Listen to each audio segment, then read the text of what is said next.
So, yeah, we are at episode 164. It's a big number. It's amazing, isn't it? Do you know, I'm trying to think. How long have we been recording together? A year and a half. Nearly 2 years now. Jeez, it really is. Yeah, because you joined during my second anniversary of the show. And we're now on our third anniversary, and this should be our fourth because we started in 2019. So the show's been going for 4 years now. Yeah. I just found it here in the spreadsheet, of course, in the spreadsheet. Episode 94, 1st of September. This would be 2021, wouldn't it? Yeah. Wow. We should explain. Hello, everyone, and welcome. This is episode 164, and it's the last episode of the year. We should probably explain why it's the last episode of the year in July. Do you want to talk through the British school year? So one thing I kind of learned doing the show solo is summer is a pain in the backside to record, because from July the 19th, tomorrow, because today's 18th, to September the 5th, schools are off for 6 weeks. So that's 6 weeks with a 7-year-old and a 4-year-old, keeping them entertained from 9 till 9. So it's a safe bet that we just hibernate for summer, be with the family. Like the opposite of bears, we'll hibernate for the summer. Survive. And then in September we'll come back, we'll have a casual warm-up as our first episode back. Then we'll have a big bang episode, which we don't know what that's going to be yet, so that'll be spoilers. And then obviously we'll be greeted with Mirage. So wild. It's going to be all go, isn't it, when we come back? Because if we record sort of first week of September, we'll have about 7 weeks to the release of Mirage. So we might do 3 episodes before the release. I have to say, right, obviously, we have quite a packed. We hadn't really planned anything for this episode, but actually we have quite a lot of things we want to talk about and go through. So we were planning an episode. We are working with Ubisoft, but we can't say too much yet because it's not confirmed. But I think it'll be a really interesting episode, but we'll probably do it when we come back in September. So we couldn't quite get the schedule working, so we'll delay that by a bit. So we've got quite a lot to talk about. Good stuff, I think. But I tell you what, let's talk about Mirage. So, do you remember I said I was waiting to see if I'd pre-order or not, see what the game looks like, waiting to see more about, gameplay and more on the story and all the rest of it.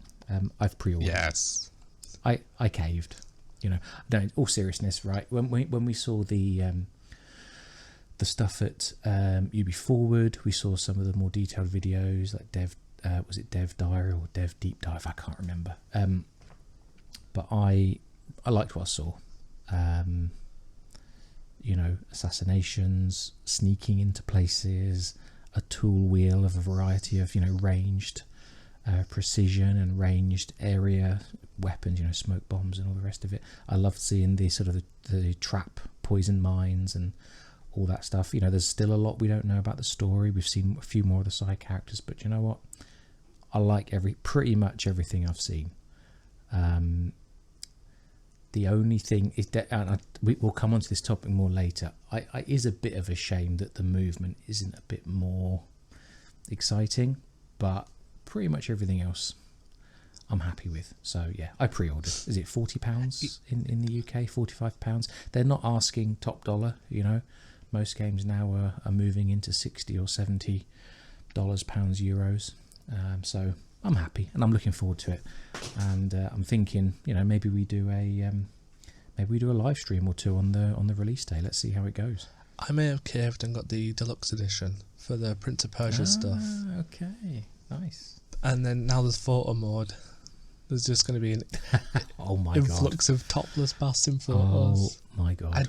Basim breaks the internet. I really don't think the internet is ready for the influx of Mirage photo mode. I think they know exactly what they're doing. Yeah. It's going to be fun. I'm probably one of the strangest fans out there who doesn't matter what Assassin's Creed's name's on it, I will give it a try because Assassin's Creed to me is more than just what's on the gameplay, it's what the story contains. And if they show me a game with fantastic gameplay but describe it as like a 2-minute story, I wouldn't buy it then, because I'm not in it for the gameplay, I'm in it for the story. But if a story hooks me and the gameplay is bad, I'll still buy it. Yeah.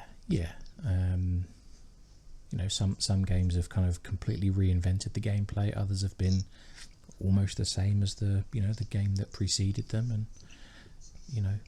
despite quite a wide variety of different systems and styles, the stories have always been engaging. So I'm with you there, mate. I'm looking forward to it very much. I don't know whether that will be like, in my head I'm building it up and I'll be crushingly disappointed come October, or whether it'll just be a bit more of it's going to be quite a small game, isn't it? Short. Yeah. Maybe it's just going to be a bit more low key, and it's just going to be, you play it in a week or so and you're done and you move on, but you're satisfied. I'm looking for that, really looking for that satisfaction of the story, I must say. Or it could, it's interesting because like with Valhalla, so going back to what we were saying at the start of the episode, I joined you halfway through Valhalla's post-release, I guess it would have been, wouldn't it? Because Siege of Paris had come out just a few weeks before, and we had another year of post-release stuff, and we did many episodes together on the different game modes, DLCs.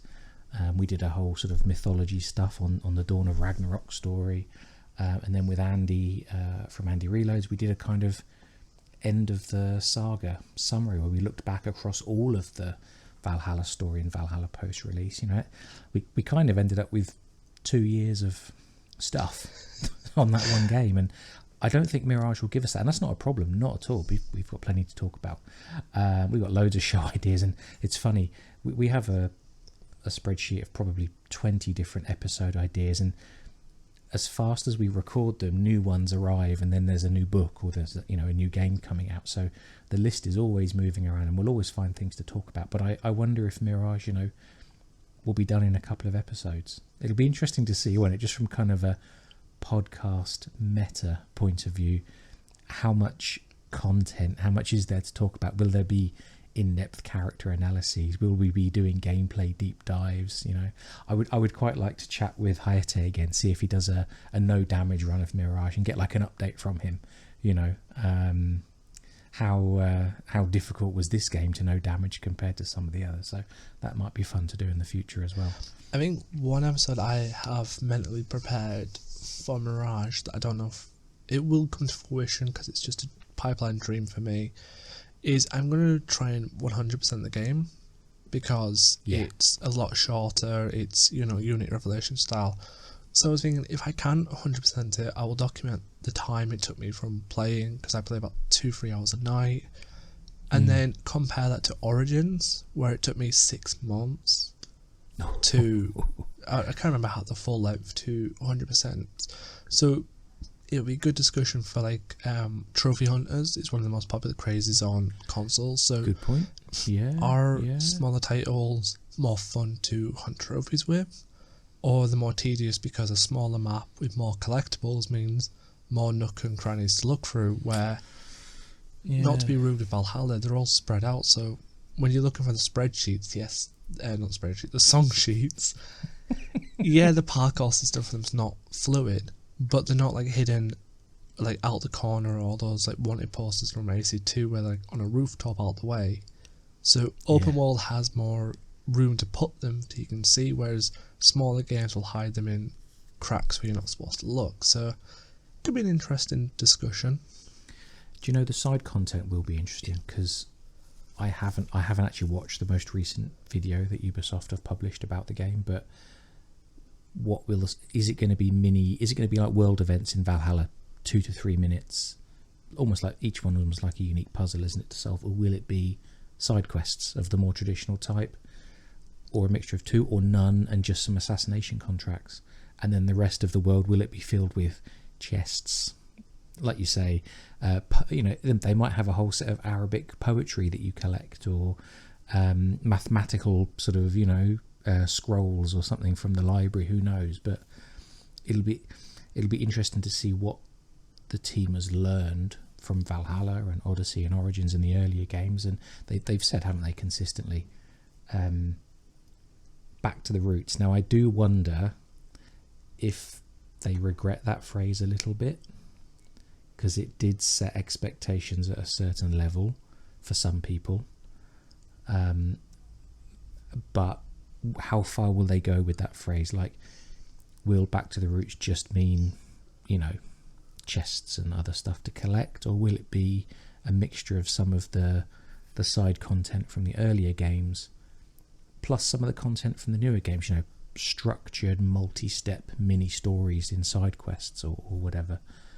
It'll be interesting to see, but my plan, and we'll see how it changes when I start the game, but my plan, learning from my Valhalla experience when I probably burnt myself out, my plan is just to do the main story, bang bang bang, get to the end of the story, get the sort of major, you know, character points, plot points, what's happening to Roshan and Nihal and all of the other characters, and then go back and start again and do it more slowly and thoroughly and all the rest of it. But hey, we'll see how it might be amazing. We might all get so absorbed in this city that they've created that it just becomes a joy to explore for the sake of it, you know, kind of turn the HUD off and really immerse yourself in the city. Who knows? I'm quite excited to see what it is. I think I'm just going to play it randomly and just do how I play all the games and abandon the story halfway through because I want to go have a look at the world. That's how I play AC. I just run off and I'm going to go over here for a bit, back in a minute, come back after killing 50 dudes, like, right, I'm ready to continue now. It'll be fascinating, like how this is a good point.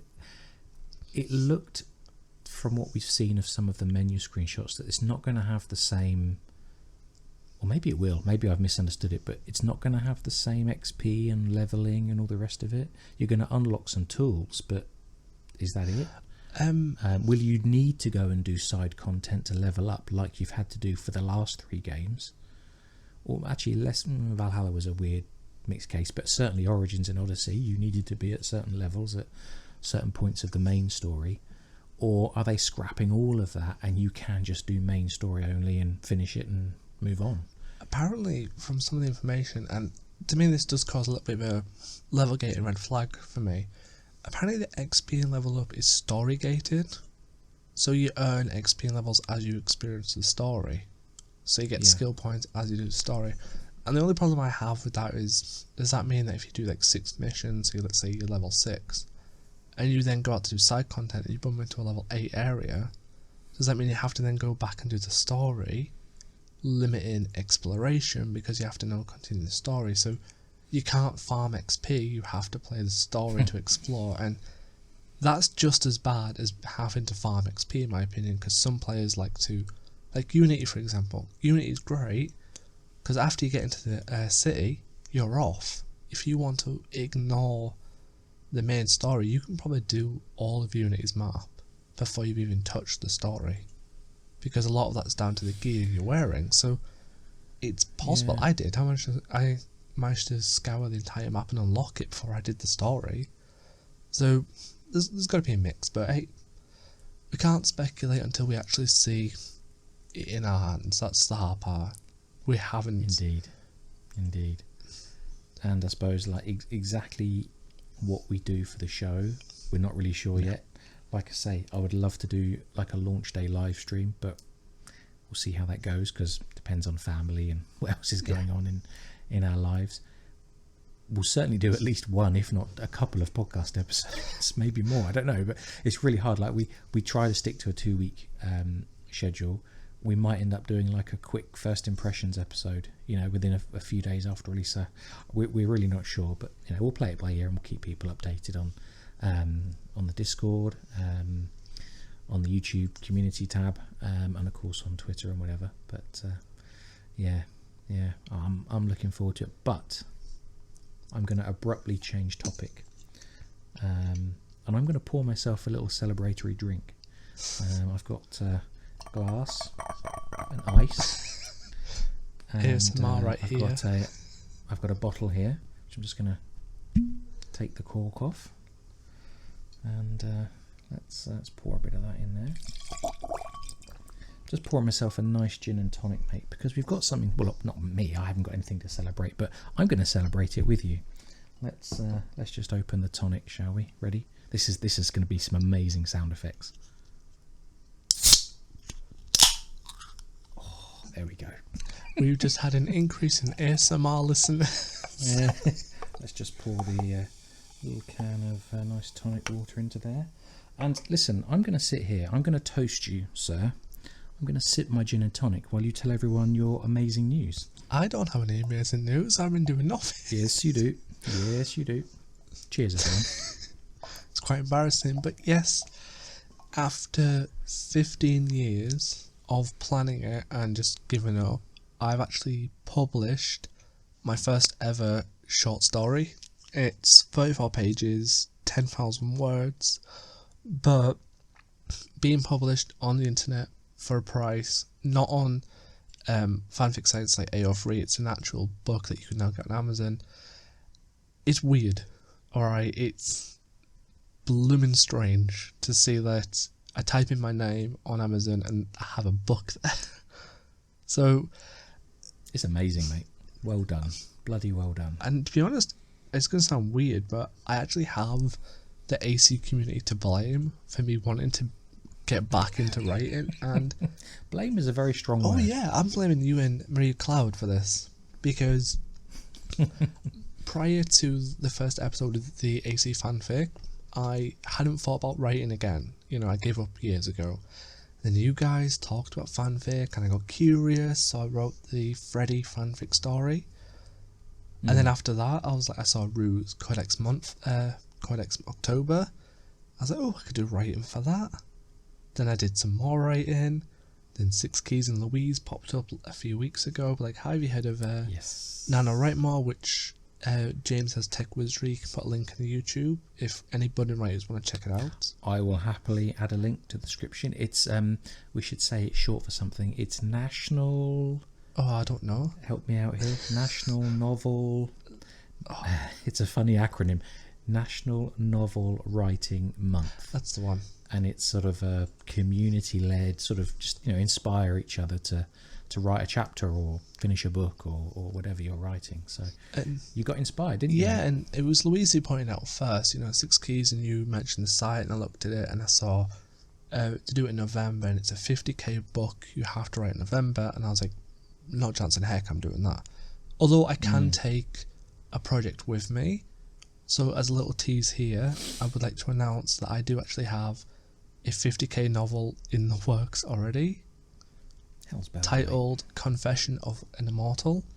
It is already 5k words in, and that's only 2 chapters. Excuse me, I'm just going to have a sip of my drink. You carry on. So the Confession of Immortal, I probably won't have that published till next year, because some of the challenges I found doing this 10k one, you know, when Louise said, oh yeah, for July they want to do 10k in a month, cracked on with it. It wasn't really, the writing wasn't hard, it's just as dyslexic, I had to plug it through Grammarly, and whoever suggested Grammarly, I'm going to complain at you now, because Grammarly is the worst software on the internet, because it keeps correcting words to American even though I've said it to English. And I found out that once I ran it through Grammarly, and Grammarly gave me this green score saying it's perfect, it's edited. I reached out to Chris from Scholars of the Creed. I said, hey, if you got a writer that would be interested in reading my book and give me honest feedback, they ran through it and they flagged a lot of things up. And when I looked at it, I was like, odd. Grammarly never flagged this up. And the stuff they flagged out were very important. There was commas missing, certain phrases need reworded, there was letters missing, but there was a sentence in the book where an alcove of boulders was formed. Grammarly corrected boulders to building. So it was it's kind of hard. So if I do a 50k book, which I will have to run it through Grammarly, but then I'll have to try and beg people for free to read through this novel on a Google Docs to highlight every problem they can find in case Grammarly has screwed me up. Gotcha. And then you put it on Amazon and it takes 3 days for Amazon to review it. And then, so I put it on Sunday. They finished reviewing this morning, so it's been publishing since this morning. What's the name of the book? The book is Kiss of the Moon. So yeah, that got published. That went live like an hour ago. So it's wild, and it costs money. that was the hard part. What you have to? Oh, you have to pay to publish it. Well, no, this is the interesting thing with Amazon. You don't pay any fees. You publish it. You pay royalty fees off the book. So as a system, there's like I chose 30% royalty fees. So as it's a short story, 30% royalty fees cover between 99p and £2,000 books. Whoever's selling a book for £2,000 is crazy, but I picked 150, which is what they recommend, £1.50 for a short story of 10,000 words. So I get 30% royalties off that. But if I want a higher royalty of 70%, I have to do a 50k book and sell it between £2.99 and £2,000. So right, if I do a 50k one, I'm gonna have to sell it for like a £5 or something, just because if I want to then print it, so it's paper and in our hands, Amazon will charge me per book off my royalty fees, so I don't pay anything cash in hand, but it'll come off what's selling. So it's one of the things I'll have to do Confessions of Immortal as an ebook for a year, and if there's enough interest and popularity, then publish it as a paperback, and then do a marketing through paperback, and then Amazon takes the money off the distribution. So I don't pay money out of my pocket, I just pay a lot of royalty fees, which I don't mind. Yeah, I suppose that's the downside of self-publishing. You don't get to keep as much of the profits yourself. But hey, you have an ISBN. Yeah, yours is a book that will be, it's there, preserved forever. It's awesome. I think it saves me a lot because Adam, thank you so much for helping.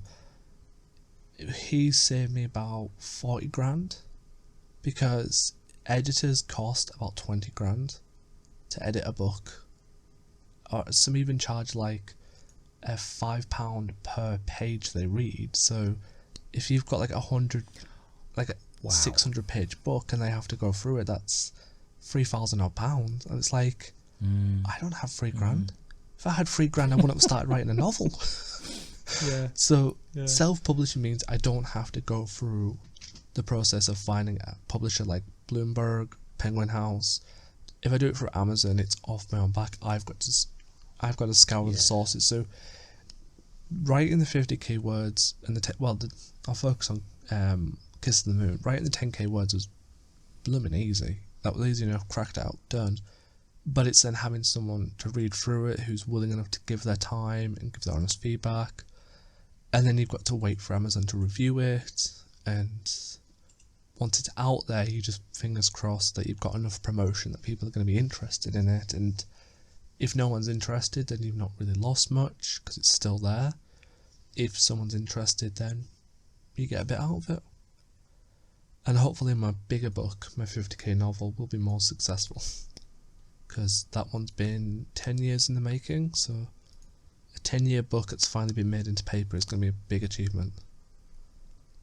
Yeah, it's awesome, mate. I'm so impressed. When you sent the link over, you sent the picture over, you sent over a screen grab of the listing on Amazon, and just fantastic. Well done, mate. Well done. But you've not just been writing, you've been busy doing YouTube stuff. I know. And if anyone looks at our YouTube channel, we put all of our podcast episodes up there just as the audio. But we've got a few live streams on there. And you published a Skyrim in 2023 video a few weeks ago, last week before.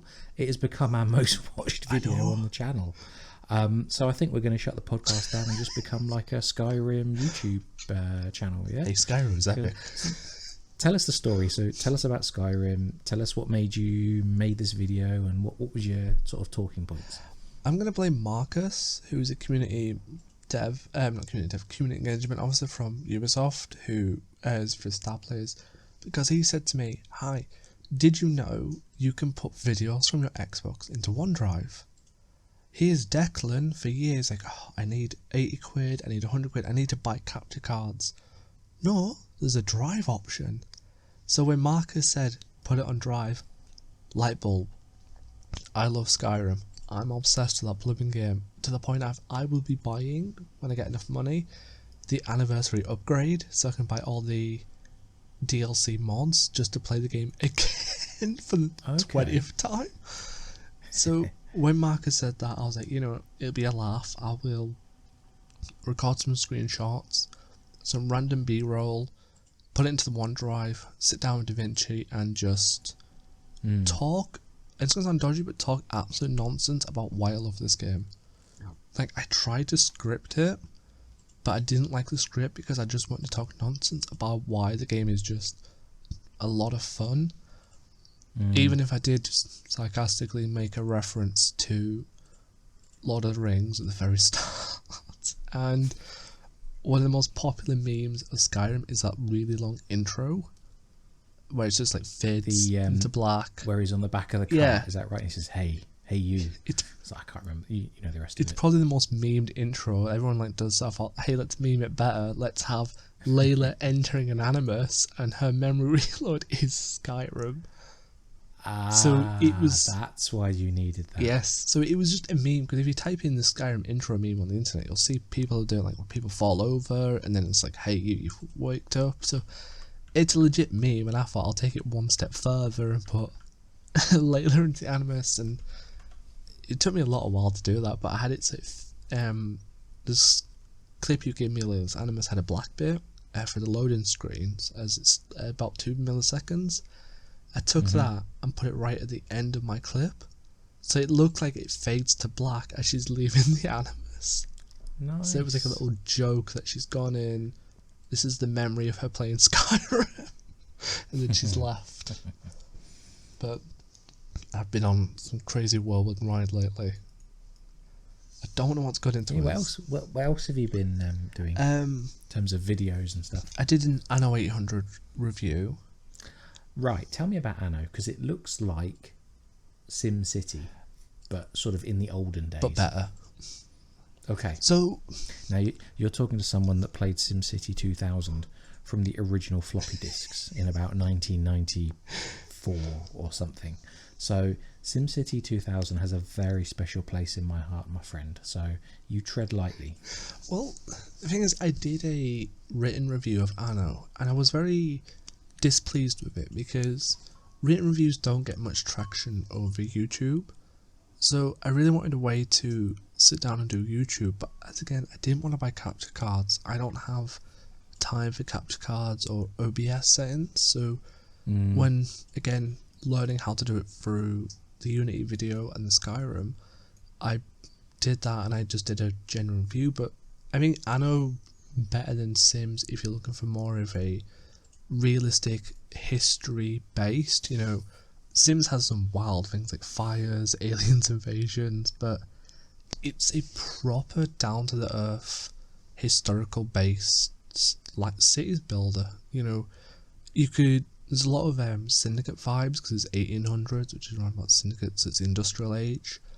Gotcha. So you can zoom into the buildings, as I did a lot, and you know, instead of Ubisoft just going, hey, this is the mechanics, they've done some really good detail on the world. You know, you can look into the lighthouse and there's like some sea rust at the base of a lighthouse, which incredible because it's realistic. You can see people walking in and out of the market square, which is the main point. You can see people walking up the houses. Right. And, you know, it's blooming hard to play because I'm like not very good at city builders, but it's a ton of fun to watch the city upgrade and become a bit more industrialised and see people walking around and doing the business. And then I break the city because I've decided I've not got enough wood. It's a funny game, isn't it? Because they've been making, this is Ubisoft series, they've been making Anno for many years. There's many releases, isn't there? But it kind of flies under the radar. Yeah. Maybe city builders are just not that big a market in the gaming market, but are there any others? What's the competition for Anno? They don't make SimCity anymore, as far as I know. So the competition is City Skylines. Okay. But the problem, I wouldn't say civilization. No, I think for city management, I can only think of city skylines. But I think the problem Anno had is nothing to do with game competition. It's actually consoles, because city builders on PC are 10 times better than consoles because of the less mouse has a lot less movement restrictions over the dead end zones on consoles. You can build more all the complex menus and sub menus I guess you need. Yeah, gotcha. Whereas, which is why when they said, hey, Anno's coming to console, after it was launched in 2019 on PC only, it was like, that's going to be impossible to put on console, because there's radial menus, there's different inventory systems, and they blooming did it. Like, there is no issues with the game controller wise. It's like a mad scientist moment where they've blooming done it. The controller feels fast, alive. I think some of the issues I had with controller was more learning mechanics. So City Skylines is good, but it's very realistic heavily, so everything's got to have electricity lines power together, it's got to have roads, and where the only realism you need for Anno is roads. Everything has to have connected by roads. You've got to trade, and you've got to have a fire service at one point, which was weird. Okay. But you don't need like skylines, sub-skylines, tram systems and all that. It's just more chill. Man, I used to love SimCity 2000. I have hundreds of hours in that game, building the cities to their limit, laying out all the roads, you have to lay out all the water pipes and all the, like you say, pylons. Everyone's got to have education and oh man. That was a long time ago. I'm just while you were talking, I went and had a quick look at Anno on Wikipedia.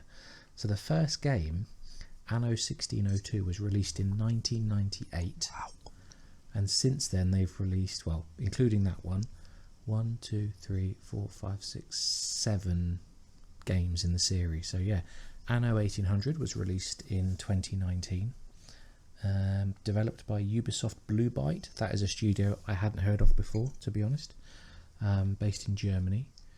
And as you say, mate, first game in the series to release on consoles. So very interesting. So who would you recommend it to? Anyone who likes city builders, or does it have enough of a realism that it might be of interest to people who are more interested in the history, or is it a little bit of a fantasy mix in there as well? I'll probably recommend it to anybody who just wants a chill game, because there's a story mode, which the story's quite interesting. There's a sandbox world, so you can just do whatever you want, but because a lot of the realism is more, resource, trading, diplomacy, and roads, a hell of a lot of roads, you could basically get lost in that world for an hour just having fun, just building. Destroying your city doesn't cost anything, so you can destroy your city. You can make it as easy or as hard as you want.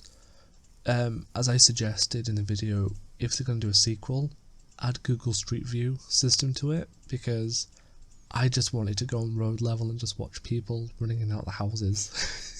I was like, come on, I want to watch this. I want to watch this person do his work. I felt like a stalker god, just watching him lug the car around. Tell us, what else have you been playing recently? Only 2 games recently.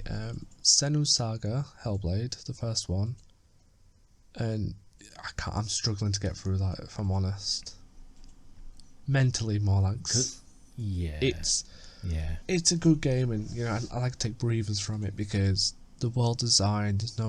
I don't think there's any like loot you have to go through. It's very much. It's like an interactive novel, like Life is Strange means. Do you know that's it's very linear. There's some pretty simple environmental puzzles, isn't there? Yeah. There are combat encounters, but it's much more about Senua and her own struggle, isn't it? It's a very interesting game. Beautifully done. I have mental health problems, so it is playing a little bit on them at times, especially the first boss, and a lot of the encounters saying you're not going to do it, you're going to die, and then you kind of like, you don't feel joyful at beating the boss because it feels like a mental struggle for Senua to beat the boss, And I think that hit home because I'm used to playing Dark Souls where bosses are challenging and you get that rush of I've done it.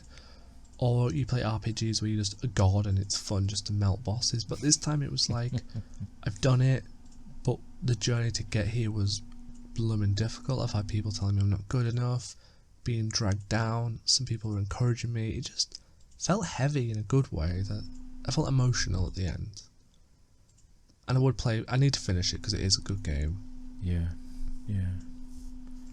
Don't push yourself. Hey, look, there's no pressure from anyone to finish a game. If you're not enjoying a game, don't play it. Or if it's sparking certain feelings and emotions you don't want, don't play it. But if you do, it'd be interesting to hear your thoughts on the conclusion. I have played it and I enjoyed it, if I'm honest. Or enjoyed it's the wrong word. It was certainly a really unique experience up until the end, and I didn't understand the ending. But maybe we come back to that in the future. Yeah, I think because I'm juggling that and Vampire. Tell us more. So juggling them two. So Vampire is just, oh my god. That's all I can say is, oh my god, this game. Like, Don't Nod are bringing another supernatural RPG type game out called Banishers.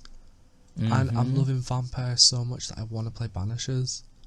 Because, how do I explain it without spoiling anything? That's the hard part. Okay, I'm assuming it's got something to do with vampires. Yeah, so basically, think of everything you know about vampires. They dress well, they have pointy teeth, they like blood. That's basically all you're going to get in here, but with more caveat. There is a lot more life is strange dressing on it. There's... Okay, so this vampiric attack will have consequences. Got it. Yeah, but some of the consequences, like, I've really figured out now that I'm playing the game the wrong way. Because I'm trying to be a certain play style, and it's going to be the hardest one because, and I'm being very vague, but you'll hear me out, Don't Nod have a certain playthrough they want you to do to get more XP, more level, get stronger. But what Don't Nod are telling you is if you choose that style, it could actually ruin the world. So they're giving you the easy option to get good and be epic vampire, but in the same breath it's going to have negative impact. And that is a very unique design, because you'd expect a game to go, here's an easy way, it's going to give you a good ending because you've done this. Where it seems the good ending is to do the hard playthrough. And that's a very unique spin on a formula. And a lot of the dialogue choices are very Life is Strange style. You know, if you love Life is Strange and you love linear smaller RPGs, there's nothing you're going to hate about this game. Right. Personally, I bought it in the sale, the Steam summer sale. So, you know me, I love Life is Strange. Oh, yeah. I've played the first one. It's a very, very short spin-off game, The Awesome Adventures of Captain Spirit. Very good. I have just finished episode 2 of Life is Strange 2. Now that's been a bit of a slow burner, I would say, but in episode 2 it's really picked up. You know, the characters are growing, things are connecting. I've got no idea how it's going to end, but I'm getting into it now, and I'm not playing it quite as obsessively as I played the first one. But yeah, I'm enjoying Life is Strange 2. I've got to say, Don't Nod, I'm gradually collecting all of their games. Remember Me was their first game. I don't know if we've spoken about this on the show, but I know I've spoken about it with others on Discord and so on. Remember Me dates from 2013. I think that's a really interesting game. Got some fascinating concepts. Funnily enough, it's all dealing with memories and editing of memories, and you know, how would you do things differently. That's obviously their thing, you know. And Tell Me Why, another really interesting, you know, choice-based, I suppose you'd call it more like an interactive novel style of game, like Life is Strange. So I like their stuff. I am looking forward to Vampire, that's for sure.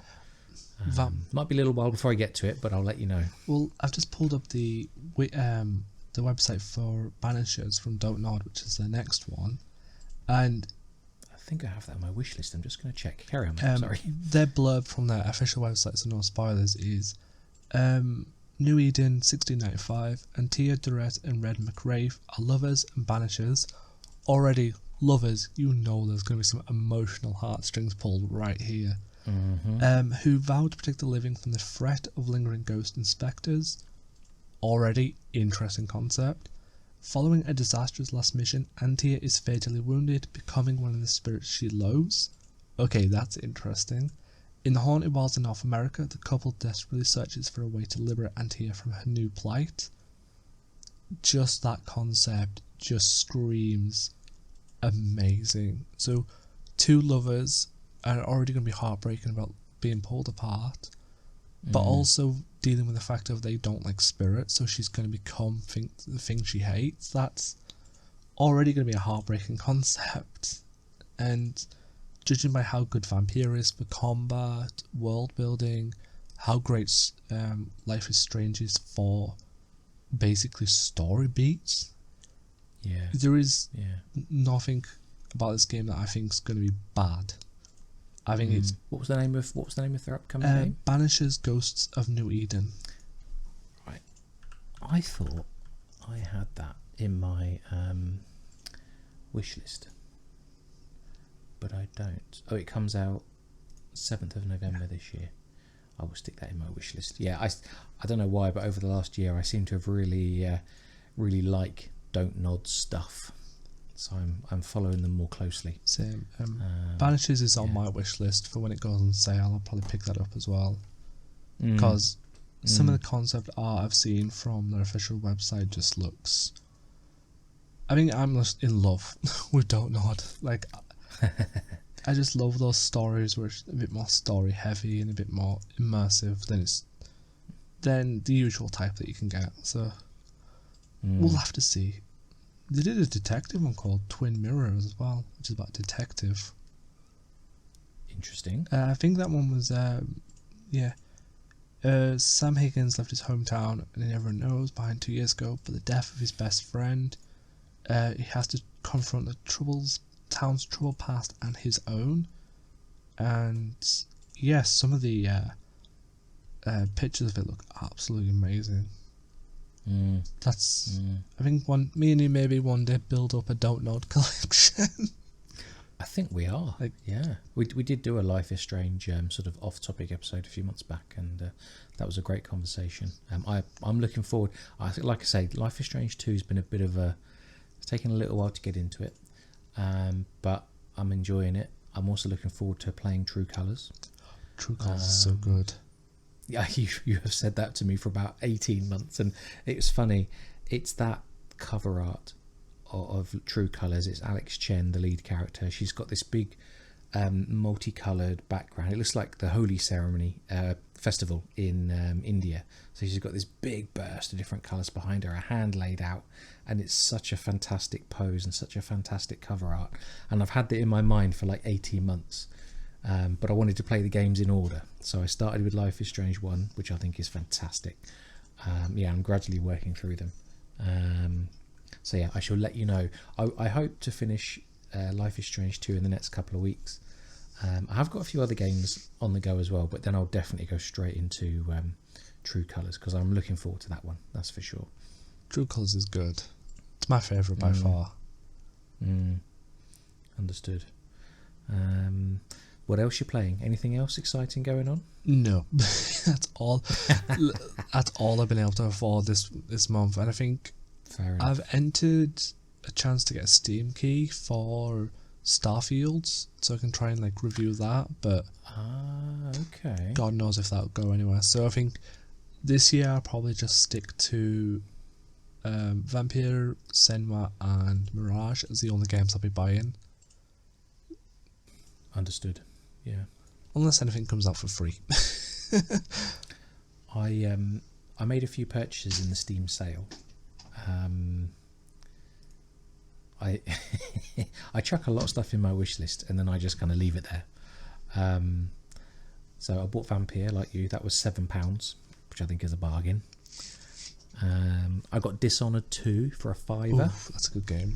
Sorry. Yep, I've only played the opening chapter, and I'm jumping around a lot. I'm like a guy at like those hotel breakfast buffets. We got a bit of everything. So I'm jumping around a lot at the moment. But yeah, Dishonored 2. I finished Dishonored a couple of weeks ago, and yeah, just fantastic. I did the low chaos run, very safe, very sensible. I rescued Emily. All is well.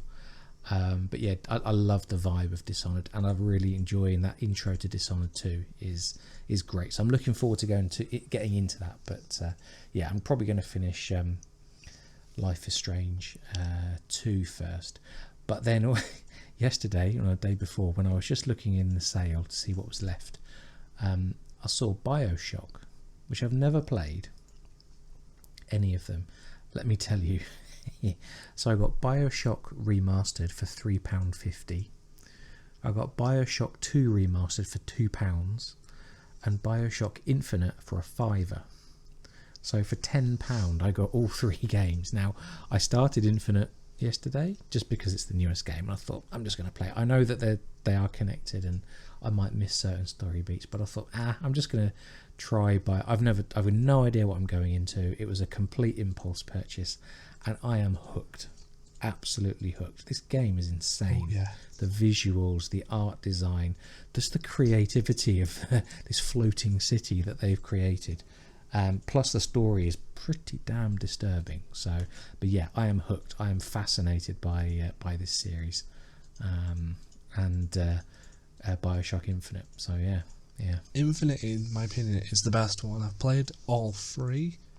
And they're good games, don't get me wrong, but I think Infinite was just a lot but I think I'm really excited to hear your opinion when you finished it, what it's like, because on, I don't know how to explain it because you're on PC and I'm on console, but on controller it was hard to play because you've got your left hand, which is like the magic abilities, and you've got your right hand. And in games where you've got a left and a right hand system, it's kind of sometimes jarring because you've got left and right trigger, which is usually your left hand, and then right trigger and right bumper is your right hand. And sometimes you think, I've got to go and I'll press left trigger, which is usually the universal for zoom in. No, you're now cracking off some weird ability, and it's like, damn it. So I'm quite interested how it played on PC without with more freedom than consoles, which are a bit like restricted to a little controller.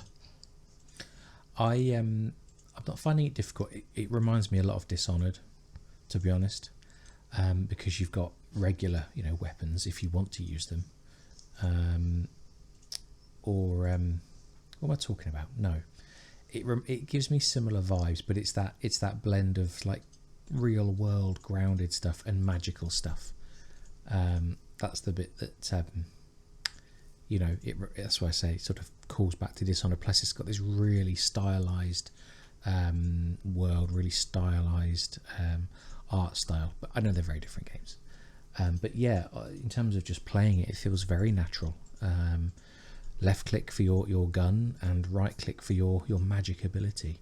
I don't use the magic abilities enough. I haven't got into them. I just tend to go to the sniper rifle, put the scope on, and I quite like headshotting people. But I do, the magic abilities are all bonkers, and it's quite disturbing at times. But it's a strange thing. It's definitely disturbing, but almost in a light-hearted way, and maybe because it's almost whimsical. That's the word. Because it's almost whimsical, it's actually more disturbing because you're going through some tough stuff against this background of this sort of what do they call it, American exceptionalism, which is presented in this really bright, light, whimsical way. So yeah, very, very interesting game. I'm quite enjoying jumping around a lot at the moment between games, I must say. I finished Witcher 3. Oh yes, I heard. So third time of starting it, and I actually saw it through this time. And yeah, I suppose I picked it. It was after we finished the fundraiser, and I thought, do you know what? Clean slate. I wasn't really playing any games. I've got nothing in particular that I want to play. Let's do it. And yeah, my friend, our friend of the show, Wolfie, she was my spirit guide. that's like from Cana, Bridge of Spirits. Anyway, yeah, she was giving me lots of advice on how to play and how it works, and yeah, what, 80 hours, 100 hours later, I finished the main story and both DLCs. I didn't touch a lot of the side content, but I'm glad I stuck it out. I did get into it. I did enjoy being a witcher and hunting monsters for a few crowns. So yeah, I can finally say I've played one of the best games ever made. The Witcher. I prefer Witcher 2 if I'm honest. Right, I remember you saying. How different is that? There's no jump button that I can remember in Witcher 2. But Okay, is that a bigger mission? I don't know. It's hard to explain. It's just The Witcher 2, even though it was open world, it felt a little bit more linear in time in places than Witcher 3. But I don't know. I think Witcher 3 was a lot of fun. It was great, but there's just something about Witcher 2 that I kind of loved a little bit more. But I don't know what it was. Gotcha.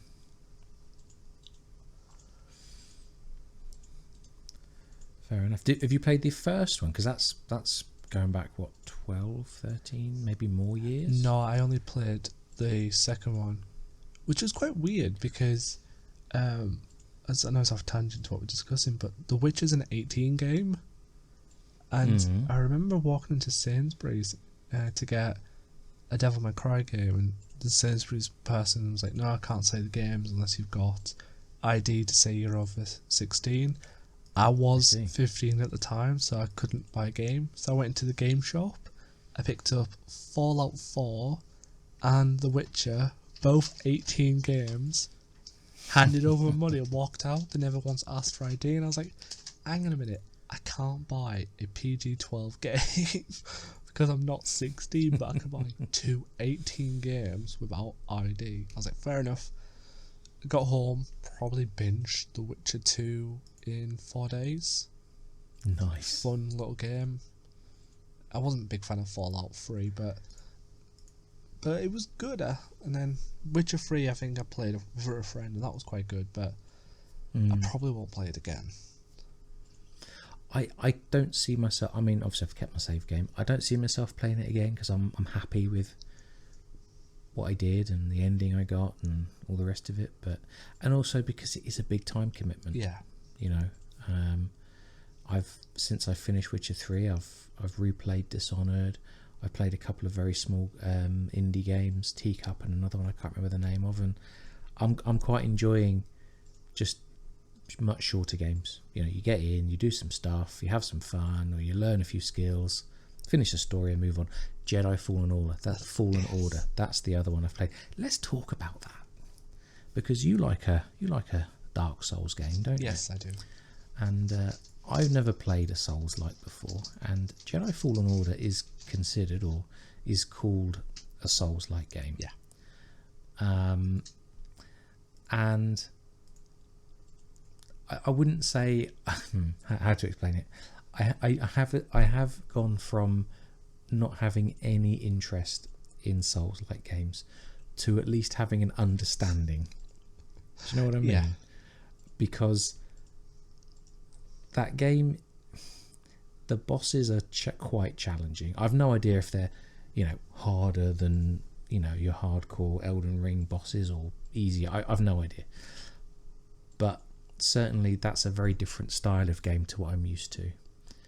And the first few bosses I found incredibly challenging. And I'm going to say, big hat tip to Hayate, who we had on the show last year when he talked us through his Assassin's Creed no damage run. He was the world first to complete Jedi Fallen Order with no damage, and he has a whole set of videos on his channel where he breaks down every boss. What are the moves they make? How do you counter? How do you dodge? When's the right time to attack? What skills and abilities? So his videos helped me. But what I found interesting was I used his videos and his guidance for the first couple of bosses, and after that I guess I just became like my whether it's my eyes or my brain or my muscles, everything just became more tuned to how the game sort of flows and what to look for and how to move. So actually after those first few bosses I got more into it, and then the Ninth Sister, which I suppose is like a mid-game or 2/3 the way through boss, I did die a lot of times to the Ninth Sister, probably 20 times. But when I beat her, I was so satisfied. And I think that's the thing, isn't it, about these style of games? It's the mastery of the skills, mastery of the bosses, mastery of the combat, that provides the reward. So I can totally understand. I totally understand it now, why you would like and want to play that style of game. Yeah, the Souls games, I think, are probably some of the best types of games to play, mainly because a lot of games kind of held your hand in terms of rewarding gameplay. So if you were to play with the Skyrim bosses, you know, you feel like you got a bit overpowered because you've done the dungeons, you've put your skill points in and all that shenanigans.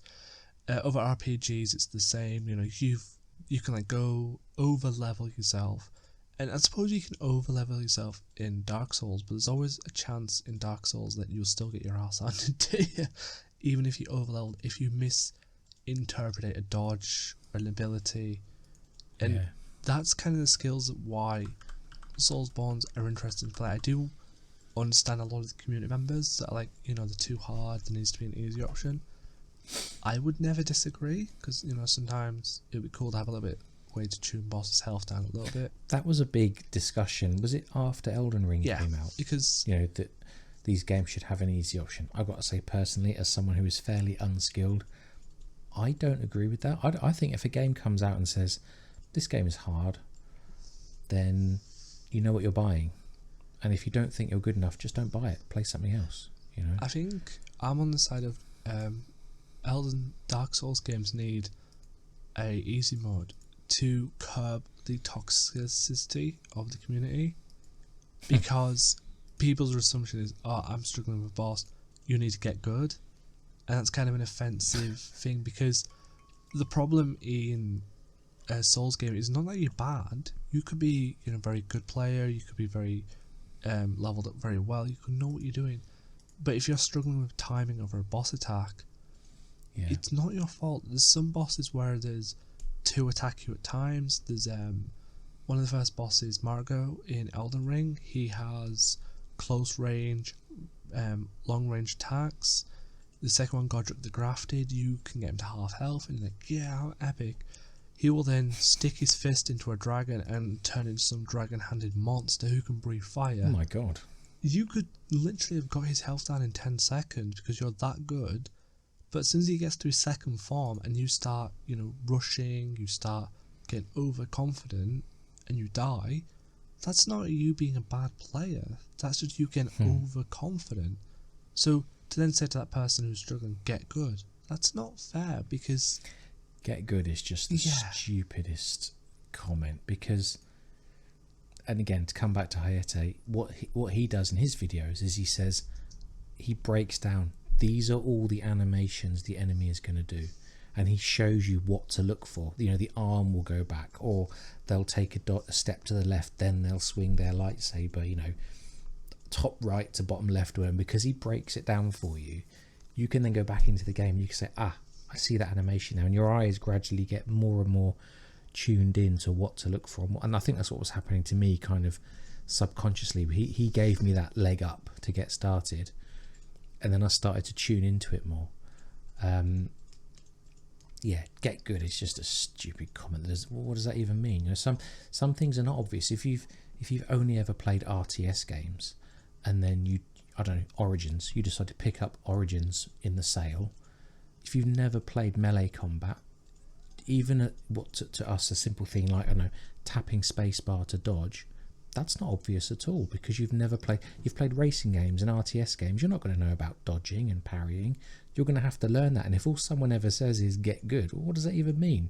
You know, take the time to say, right, you need to put your shield up, you need to watch as they thrust forward with their sword, and you tap spacebar or whatever it is on controller to dodge. You know, once you give people a few building blocks, they're away. I've never liked that get good comment. It's not helpful. But I think as well, Elden Ring and Souls games need an easy mode or a reduced damage mode, because the developers are absolute evil people at times. Like in Bloodborne, which is one of the most popular PS4 titles, there's a really good mechanic to get your health back, because it's all based on like blood. It's like a Lovecraftian horror, so there's a good mechanic. But one of the bosses, I think it's Mikravesh, he's in a very small room, so that's a big uh-oh. And one of his abilities is an AoE ability where he shoots stars in the sky, and you gotta think, you're in this 4x4 square room with barely any room to dodge, and he's dropping an AoE that covers 90% of the floor.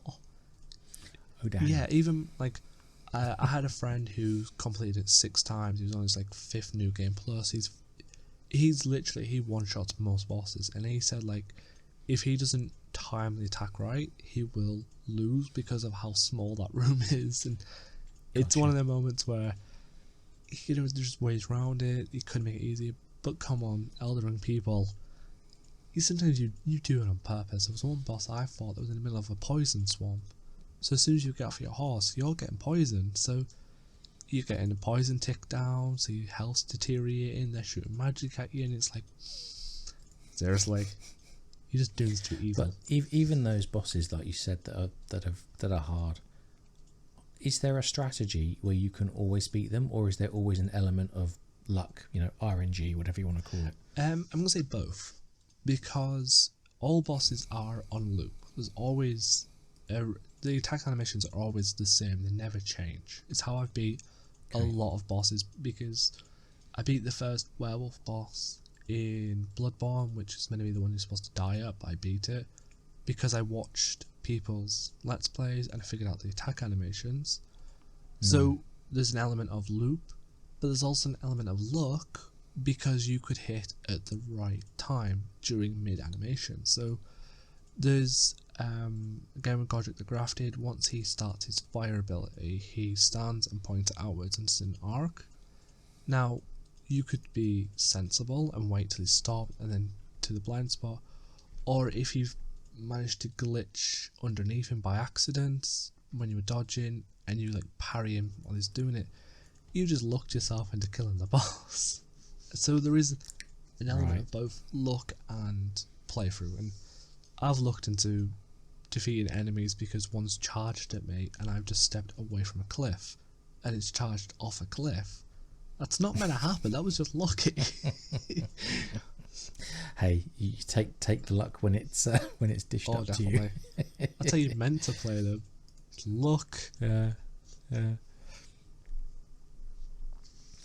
Alright. I want to change tack a little bit and talk about this show, what we do, and money, funding. How can people support the show? Because we would like to improve our audio with how we record. So we've got a couple of ways for people to support us. What are those? There's Ko-fi, which is probably what I'm going to say is the easiest option for people that just want to like do a quick donation to help the show. And then obviously there's going to be a revamp in September of Patreon, which is more if people want to dedicate time to support the show. So there is them options, but I think the biggest thing we should discuss is that, you know, for ages we've never once promoted Patreon or Ko-fi because we've had ample places to record, but since our main recording platform has dropped its COVID restrictions and now put a big price tag on us recording, it's like come to a point now where it's become a real problem, hasn't it? It's been very we love having guests on the show, and our normal recording method would be Zencaster, which is great because it's anonymous, you don't need to share personal details. It's high quality, it gives us separate tracks, but they have gone from being a free service to being a very expensive service, and it's really put a bit of a strain on the show. So we're working around it as best we can, but we would like to be able to afford that service. So if you would like to help, you know, that would be great. We have a private channel for our Patreon members where you can chat with us and talk to us about the episodes and give feedback and ideas. And like Declan said, we have a Ko-fi, so if you'd like to just throw us a $1 or £1, toss a coin to us, you can do it that way as well, and we'd really appreciate it.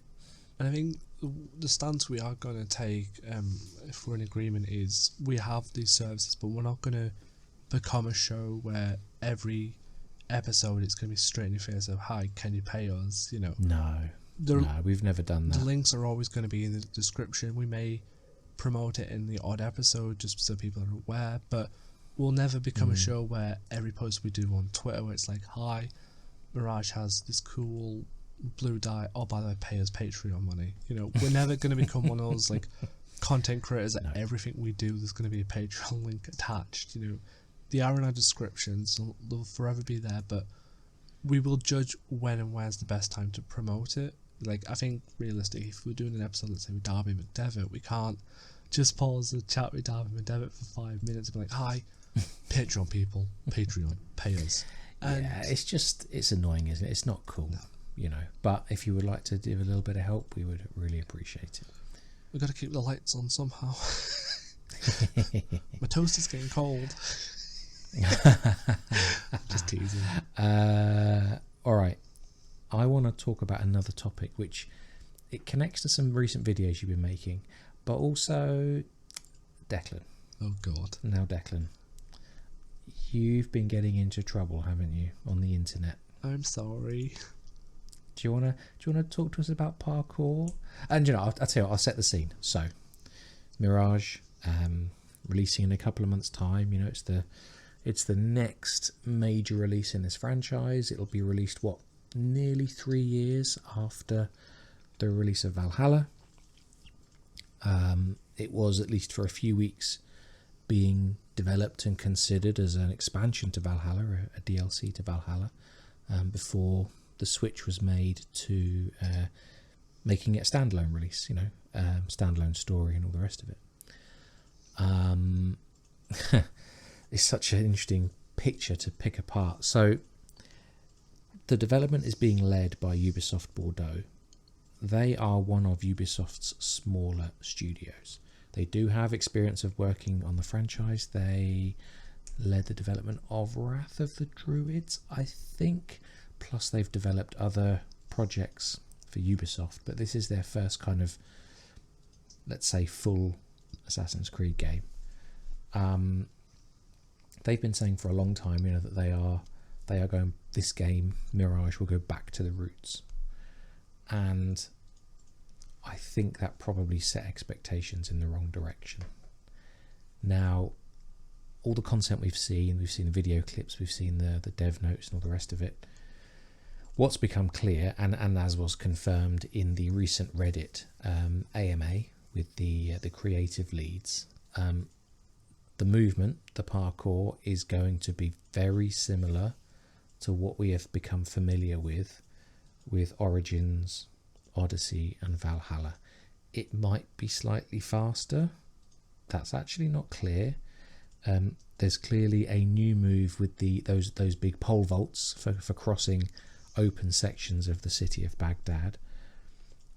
But what's become clear is that parkour hasn't changed, or has changed very little in terms of the moves, let's say it like that, because what appears to be the case, at least from some of the screenshots, some of the video clips, that the city being, you know, more dense, more verticality, it looks to me every scene they've shown us that, at least from like a world design and level design point of view, they've tried to fill this environment with as many surfaces, ledges, beams, ropes that they can, to give us, you know, freedom of movement, freedom to find our own routes. Now, what can you do on those routes? Probably nothing that exciting. It's just, you know, push the stick forward.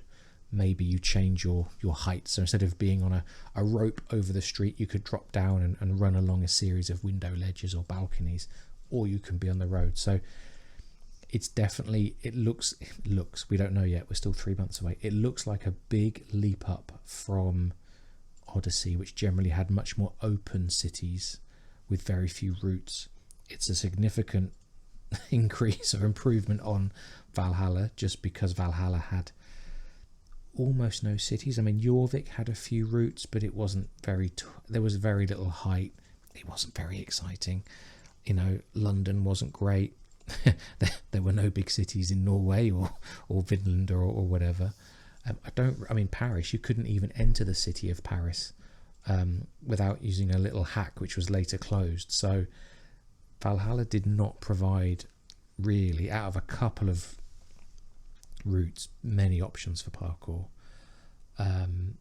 So in that regard, it looks better. But from what are your available movements?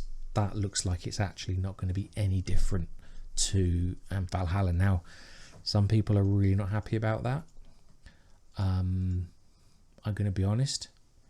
I'm a little disappointed because I was kind of hoping we'd get a little more flexibility in the movement, but I'm not personally not too bothered. And the reason is, I suppose, because I'm a bit boring. And I look at this from a sort of a resource and project management point of view. It's a smaller studio. They've got limited amount of time to build this game. And they probably looked at it and said, what do we want to focus on? What have we got time to develop? You know, and if we put effort into this area, we have to put less effort into other areas. And they probably just made a call that, yes, we could go back to our library of animations from Syndicate, Unity or whatever and, you know, bring those in. But it's complex, it requires testing. That's my guess. I don't know. I'm completely speculating. Personally, it's a little bit of a shame, but I'm not too bothered. But some people are very, very bothered. I do wonder if actually Back to the Roots was a bit of a mistake. Maybe Inspired by the Roots would have been a better phrase, because I think Back to the Roots, you can take that to mean whatever you want. You know, whatever you miss from Assassin's Creed 2, Brotherhood, Revelations 3, etc., whatever you miss, you can listen to that phrase and read that phrase and think, I'm getting back what I miss. And actually that's quite, I can understand the phrase as like as a guiding principle of the game's development and feel, but it never meant we're going to have everything back the way it was 15, 14, 12 years ago. And I think some people maybe expected too much or assumed too much. I'm not sure. I'm not being harsh on those that are upset, because hey, you want a game that gives you that feeling that you had with the earlier games, and perhaps this game won't give that. Personally, like I say, bit disappointed, but I'm still looking forward to exploring this city and, you know, running on the rooftops and all the rest of it. But Declan, tell us about parkour and your recent discussions with people and your exploration of parkour. First of all, I just want to explain something about the title Back to the Roots, and I just want to quickly explain that. I think Back to the Roots is one of the most gatekeeping comments Ubisoft could have ever made for a game, because the most toxicity players like myself have faced since enjoying Origins, Odyssey and Valhalla is they're not AC games. They don't feel like AC. They've strayed away from the roots. By Ubisoft saying, okay, the next game's gone back to the roots, it felt like they're basically saying, hey, yeah, you people who've abused fans of the RPG trilogy, you were right, the last 3 games aren't AC games, we're going back to AC games now. So it felt like that titling was acknowledging the fan base that has been aggressive and saying this is not AC, they've gone away from the roots, this is not what Assassin's Creed is, and Ubisoft's got a flag out saying, hey, this game's going to be the game for you guys, it's back to the roots, we're going to acknowledge that the last 3 games weren't AC games, so here you go, here's Mirage. That's how I read Back to the Roots, and I'm sorry if it offends anyone, but someone who's been bullied for enjoying Odyssey, Valhalla, Origins, saying something back, I've even had death threats saying, you know, how dare you do podcasts on Odyssey, it's a game that's not Assassin's Creed, it's... Someone said that to you? Yeah, I've had quite a few death threats about Assassin's Creed staying away from its roots. So when a company says, wow, okay, we're going back to our roots now, it's like, great, I've had death threats for Assassin's Creed straying away from its roots, and you're now openly marketing the game as back to the roots. Can you not see how that's promoting the toxic vibe of the community that wants bit games based on roots? And I know I'm probably alone in that idea, but when you face 3 or 4 death threats about a game that's gone from its roots and you're now selling the game back to the roots, it feels like there's no justice for people who are getting bullied for enjoying RPG trilogies. So I know I'm probably wrong for suggesting that, but it's just one small gripe I've had with it. And then, yes, I got in trouble with parkour. But in my defence, my issue with parkour is actually Ubisoft's own fault. Because I joined the community in 2019, and this was the first time I interacted with the world of Assassin's Creed. So I learned fanfic writers, I learned artists, I learned people who did parkour. And when I saw Memento Gallery's parkour for the first time, I'm going to be honest, and this is no offence, I thought he had hacked or modded the game for Unity. Yeah. Because I didn't know that gameplay animations were in the game. I just thought, Memento Gallery loved Unity, so he modded it to do that. And that wasn't me being disrespectful, it was because when you play Unity, you get a brief introduction saying, hi, we have up and down parkour. Oh, Unity, it gives you one... It's like a screenshot, isn't it, on the screen? And it's some arrows showing you running from ledge to ledge. And yeah, it says press parkour down or parkour up. It doesn't tell you anything of the complexity of what you can achieve. It's pretty bad. And you've got to think, when you play AC1 to Unity, we never ever got that screenshot telling us what we can do with parkour. And here's the problem that I trying to explain. I know Twitter's hard.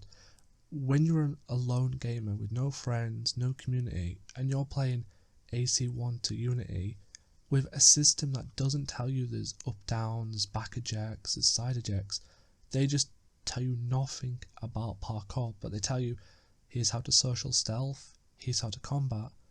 When you join a community and everyone's like, oh yeah, back ejects in AC2 are fantastic, you think, is this a mod? Is this a hack?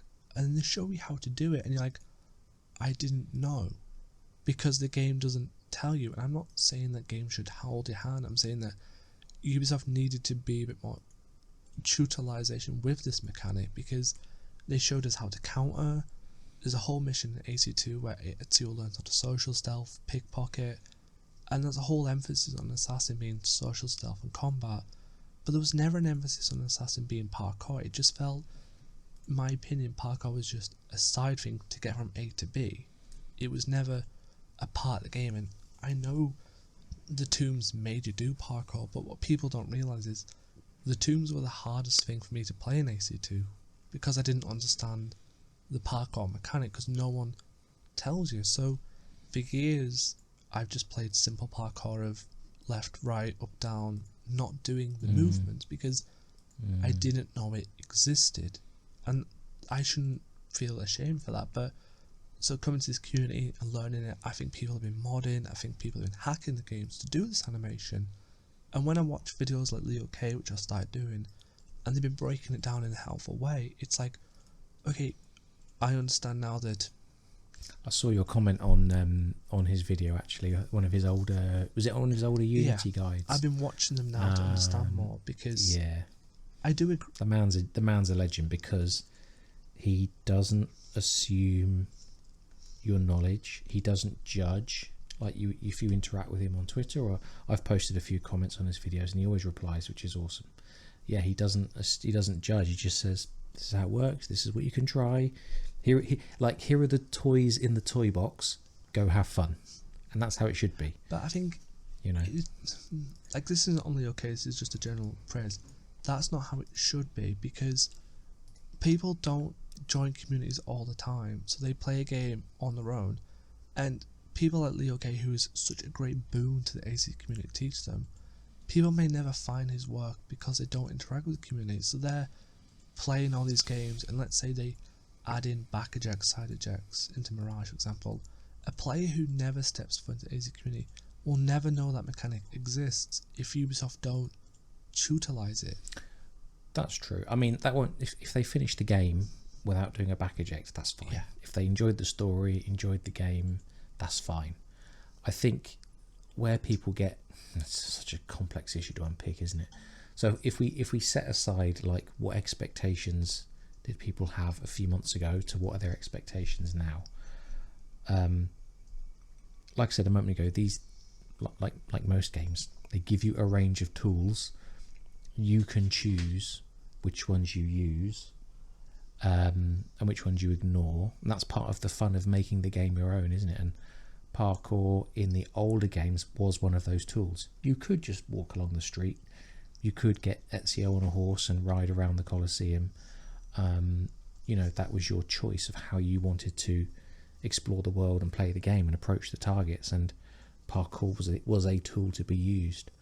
And I suppose it's as simple as that. People would like that tool to be back, and they feel that the game is less without it. Now, of course, Mirage will be designed so that you can approach the targets and assassinate the targets and escape the targets, with its more limited set of movements and different tools. Of course, it's not going to be they're not going to have designed it to require parkour and then not include any parkour.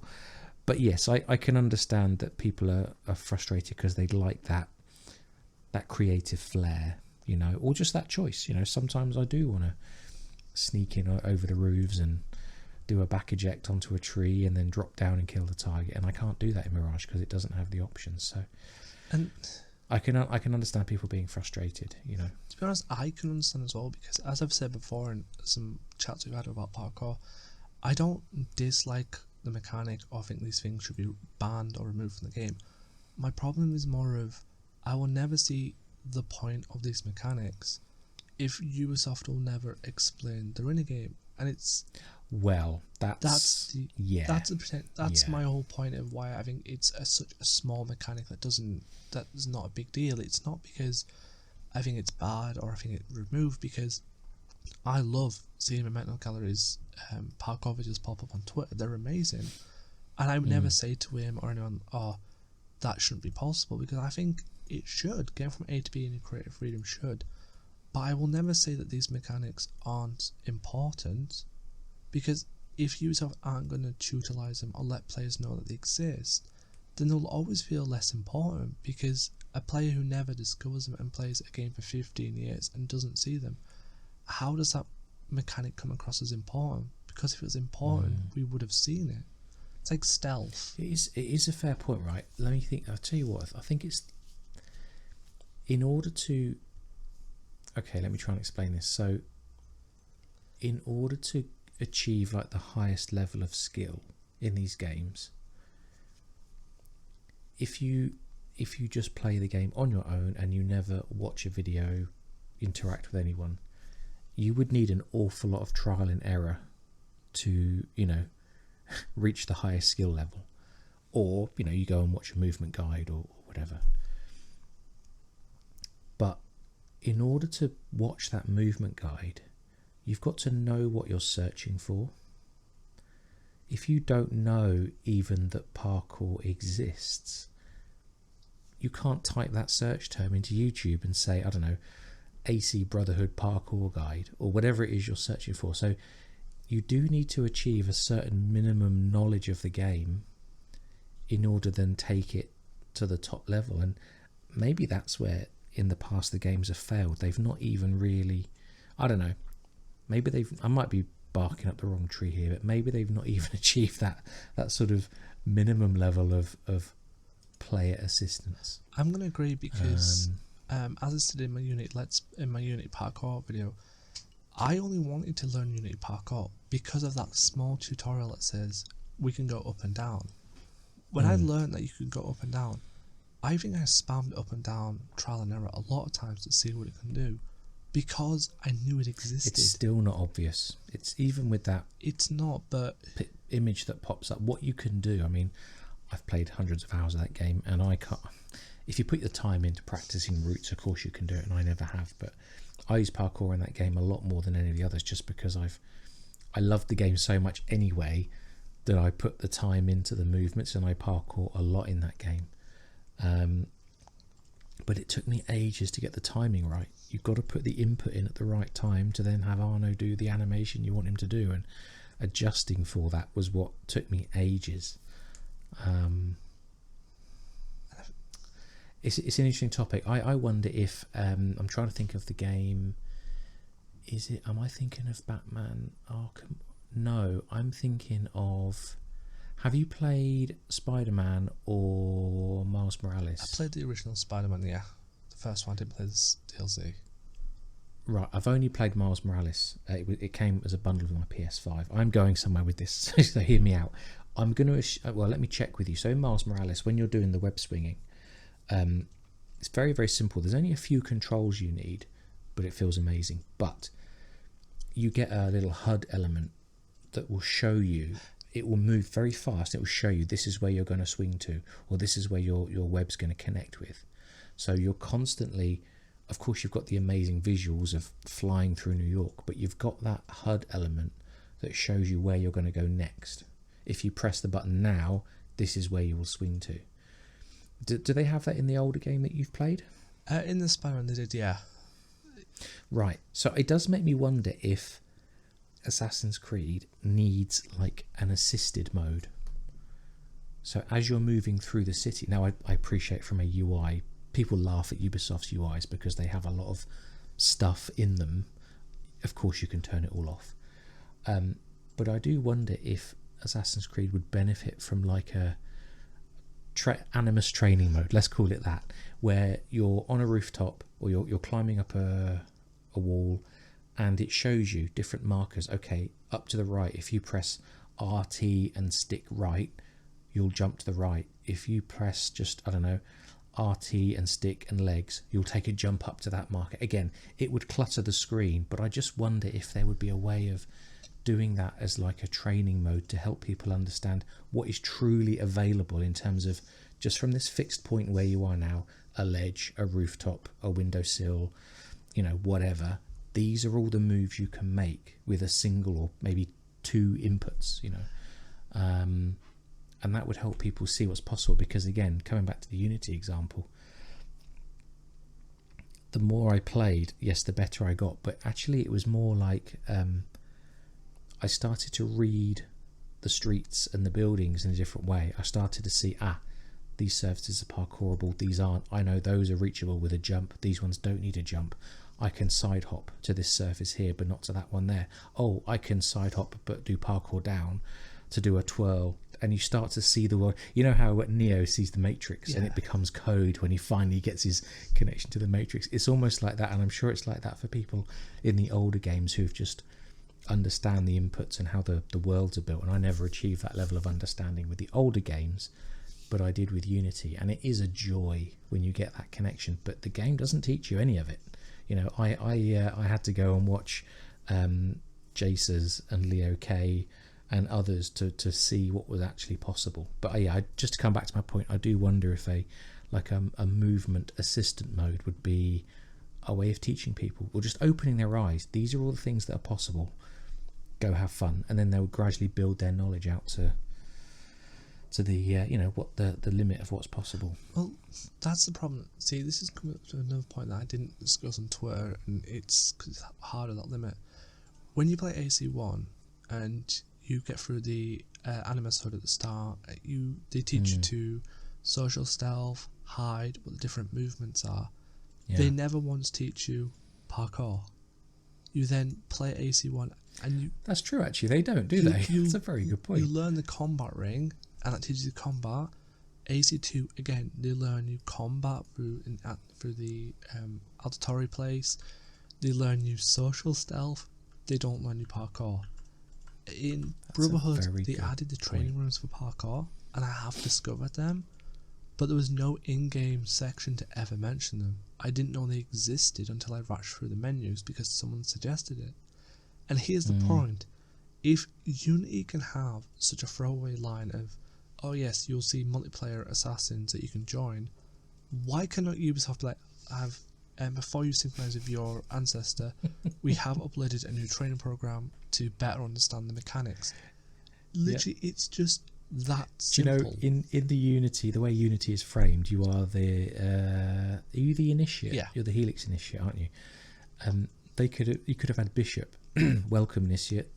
This new version of the Animus, this version of the simulation has some new features. We're going to talk you through it. And they could have literally done a parkour tutorial framed as Bishop teaching you this new... Anyway. But that's my whole stance. I think I'm not going to take back what I said, because I do think these mechanics don't look important or look needed, because the franchise is never highlighted as important or needed, because it's, again, it's player creativity and player freedom.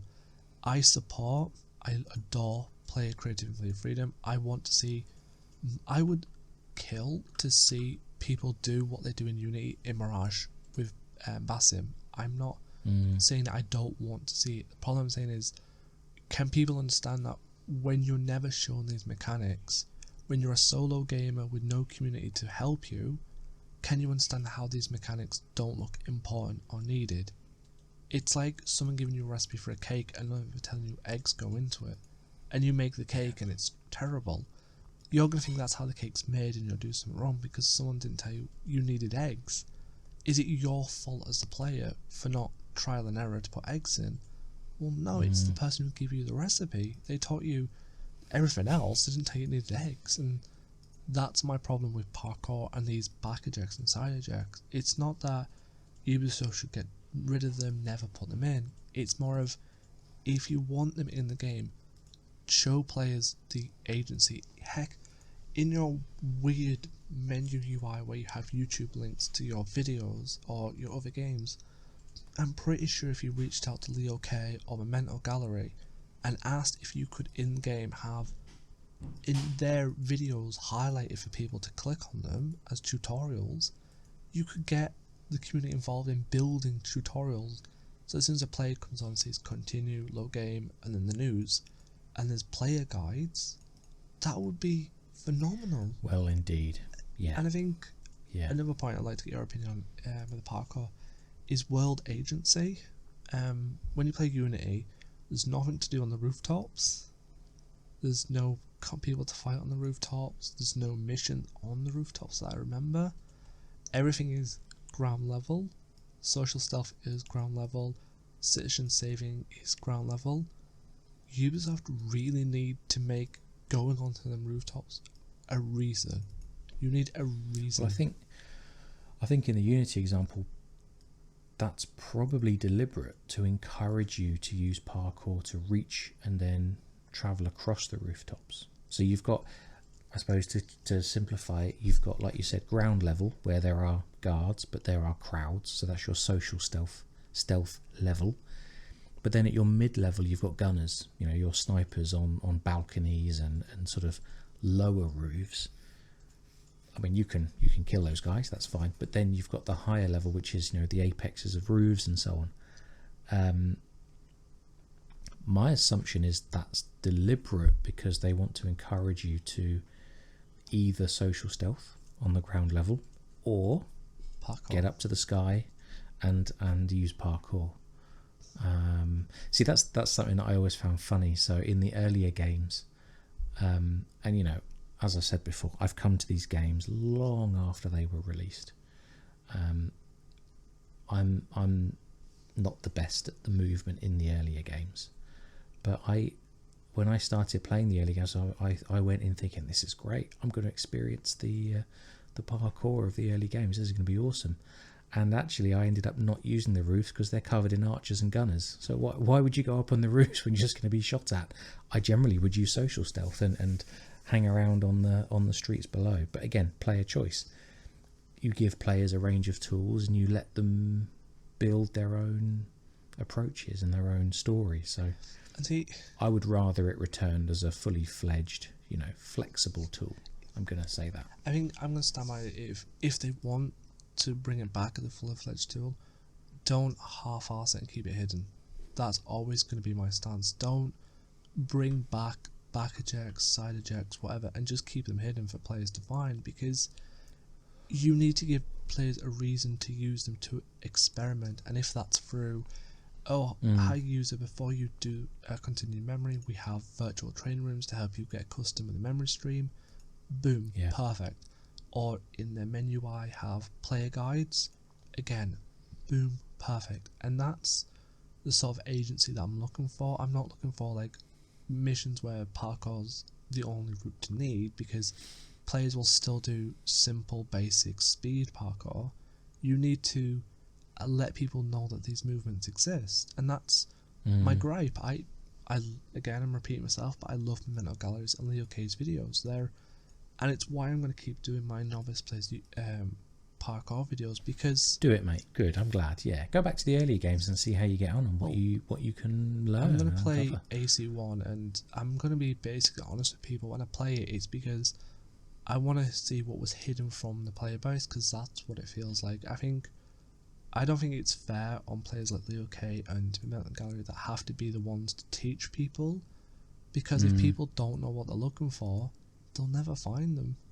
Ubisoft needs to have something in place so people can find them, even if it's just a basic message like, oh, an assassin is fluid and fast. Through trial and error, you can discover new ways to conquer your city. If I had that playing Assassin's Creed 1, I think I would have spent hours in Damascus trying new ways to get through the city, because it's a challenge. It's challenging me, the player.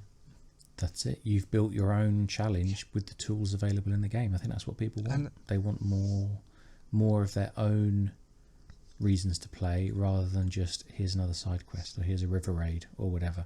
And I think I'm going to stand by, like, I think sometimes parkour's not achievable in certain history, like Valhalla, it would have been difficult. Yeah. I do think they could have done more with the trees, because as British people, we know woodlands aren't just mile-high trees that you can't scale. There's a lot of lower dead logs. I'm pretty sure you could have done some really cool lower-level parkour on logs. So parkour in open RPGs is possible, but it will be limited. But I think you could still have had backer jacks from some of the long houses. It could have been possible. But I just will stand by that. If you're going to add them, you need to show players are there. And it's why I'm doing the novice players, not because I want to backtrack and say, oh, I'm now in love with parkour. It's more to say, I didn't know this existed, so 15 years I'm going back to see what Ubisoft had hidden from me by not explaining it properly.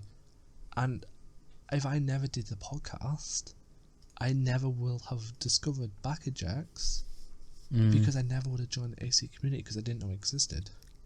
And that's a problem. So I'm sorry if I offended anyone with my statement, but you've got to understand, if someone who never existed in the community, how was I supposed to know a system existed if Ubisoft didn't want to tell me it existed in the first place? And you make a very good point about the in-game tutorials. Like, you meet Uncle Mario and he puts you into the fighting ring to practice swordplay. He doesn't take you onto the roof of Monteriggioni Villa to practice parkour. What's the line that the guy says in AC1? It seems some of my men don't know how to wield a blade, or whatever the line is. Again, they're teaching you melee combat, not sneaky assassin stuff. Which is, when you think about it, I know that Masyaf Village or town is kind of built to practice all that, but the game doesn't force you to do it. It's an interesting problem, isn't it? I hope that they do it better in the future. I think if to do better, add it in. I don't see why it shouldn't be in, but give players a reason to try it by explaining it's there. If you're going to give us a tutorial on stealth and combat, give us a basic tutorial where we're learning basic moves. You don't have to teach people backer jacks from the get-go, but you could teach them basic speed, and then at the end of the tutorial have a little in-game prompt saying, this is only just the beginning, trial and error can help you find more ways. And then a player knows, okay, if that's how the parkour works, let's try something else. And then, as you say, they now know the word parkour, so they will then go to YouTube and search parkour, and boom, you've solved the problem. But the problem begins with, let players know. I didn't know for 15 years backer jacks exist. I'm obsessed with watching Unity backer jacks at the moment, because Arno looks cool as hell. I'm going back to AC1 to try backer jacks, not because, again, I want to come out the woodwork and be like, I'm now obsessed with parkour.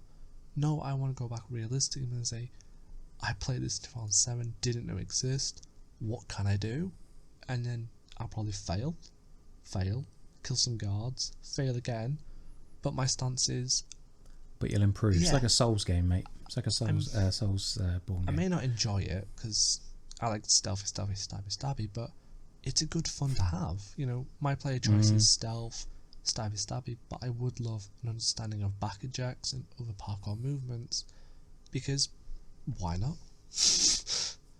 Yeah. No time like the present to learn something new, but You got the whole summer holidays, exactly. my friend. I've got AC1 loaded up. I've started a new save. I'm currently running through my save now, doing back ejects a little bit, which don't tell anyone said this, but it was a lot of fun. I managed to back eject and air assassinate someone. Alright. Should we edit that bit Yeah, out? that Yeah. was fun. Okay. It's not something I'll do all the time because I actually preferred doing like the prayer in the monk bit and then Gotcha. assassinating. I felt that was more fun, but knowing I could do the back eject assassination it was good enough to know it existed. I wouldn't Yeah. do it all the time, but I'm just glad I know it existed. I know how to do it. And watch, I'll do it good, mate. on video and fail completely. I just completely like, oh look, I can do it, and I fell off the roof, desynchronized. And on that bombshell, I- I think it might be time to end. It's getting late here, my friend. It's nearly 11 o'clock. It is, and sadly, that is all we've got time for. Well, It is. basically summer. 6-7 weeks, I guess, we'll be away, but we'll still be around on Discord, and like I say, we may upload occasional stuff to YouTube. I don't know if there is like a major Mirage news story, would we get together and do a quick recording, or are we saying definitely not? I'd say if there's a big bombshell, there's no harm in trying. I think All right. if we're going to be realistic with our friends, over summer it's easy for me and you to jump into a call and do an episode, because if my kids don't want to go to sleep till 9:30, me and you can reschedule. It's like 10 o'clock. It's a lot. Indeed. We're both British. We both know our dodgy time zone. We can work around, and it's a little bit more fairer when it's me and you than a guest. Yeah, So, that's true. That's true. um, So we might do something, but also we may not be around for a Yeah. while. So I probably won't be yeah. as much on Twitter, but over summer I will have an AC1 parkour video dropped, and in 2 weeks I should have a Devil May Cry mobile game video dropped as well. Okay, From an interesting. beta, so there's content going to be there somewhere. All good. But- All right, mate. Well, enjoy the summer. Hope everyone has enjoyed this last 3 months or so of episodes. We took a little break during and after the fundraiser, and yeah, we've been back 3 or 4 months. Yeah. So hope you've enjoyed it, and we'll be back in September. And in the wise words of British holidays, school's out.